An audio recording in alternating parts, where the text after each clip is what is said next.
Những lúc trong cuộc đời lỡ chót yêu một người bạn thân, dù cuộc đời mai sau có như thế nào, tôi tin tôi sẽ không thay lòng.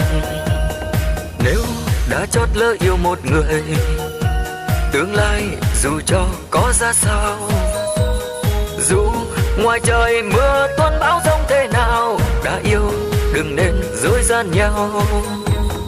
Có những lúc sống trên cuộc đời, yêu đương làm cho ta khổ thân nhau.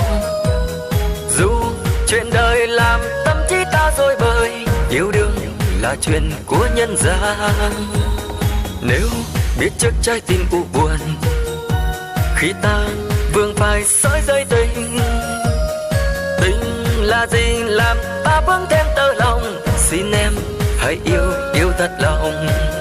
Chẳng thể nào khi yêu không thật lòng, chẳng thể nào khi yêu được dối trá. Đã chót yêu anh rồi hãy yêu thật lòng, dù cuộc đời ngày mai có như thế nào. Đã chót yêu anh rồi hãy yêu hết mình, dù cuộc đời ngày mai hai ta u buồn. Nếu đã yêu anh rồi hãy yêu chân thành, để cuộc tình của đôi ta không xóa nhòa. Nếu đã yêu anh rồi hãy yêu anh nhiều, để một ngày đôi ta sẽ được gần nhau.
Những lúc trong cuộc đời lỡ chót yêu một người bạn thân, dù cuộc đời mai sau có như thế nào, yêu đương là chuyện của nhân gian. Nếu biết trước trái tim u buồn, khi ta vương phải sợi dây tình, tình là gì làm ta vướng thêm tơ lòng. Xin em hãy yêu, yêu thật lòng. Chẳng thể nào khi yêu không thật lòng, chẳng thể nào khi yêu được dối trá. Đã chót yêu anh rồi hãy yêu thật lòng, dù cuộc đời ngày mai có như thế nào. Đã chót yêu anh rồi hãy yêu hết mình, dù cuộc đời ngày mai hai ta u buồn.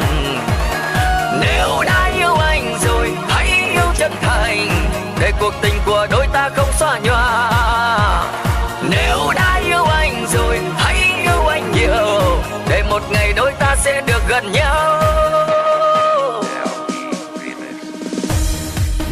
Những lúc trong cuộc đời lỡ chót yêu một người bạn thân, dù cuộc đời mai sau có như thế nào, tôi tin tôi sẽ không thay lòng.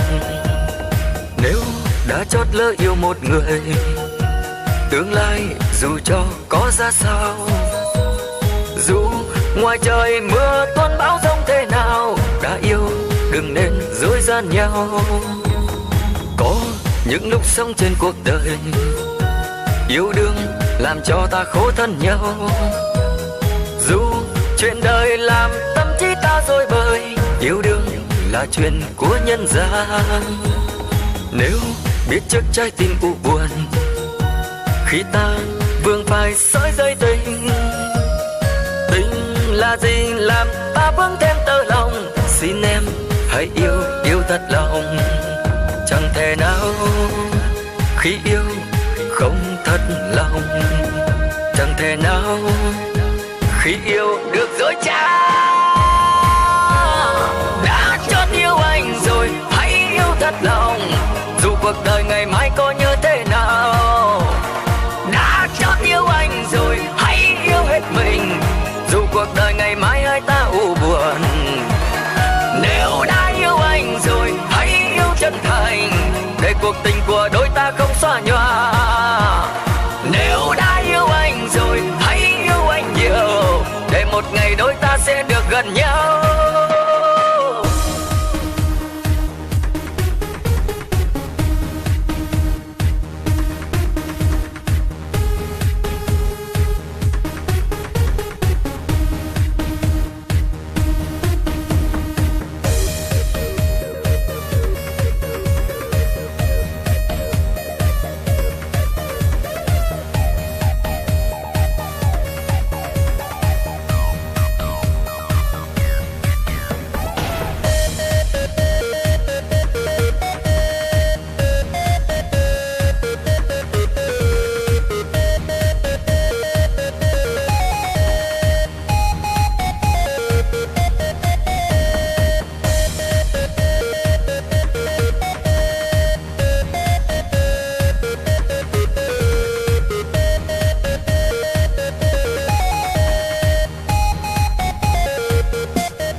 Những lúc trong cuộc đời lỡ chót yêu một người bạn thân, dù cuộc đời mai sau có như thế nào, yêu đương là chuyện của nhân gian.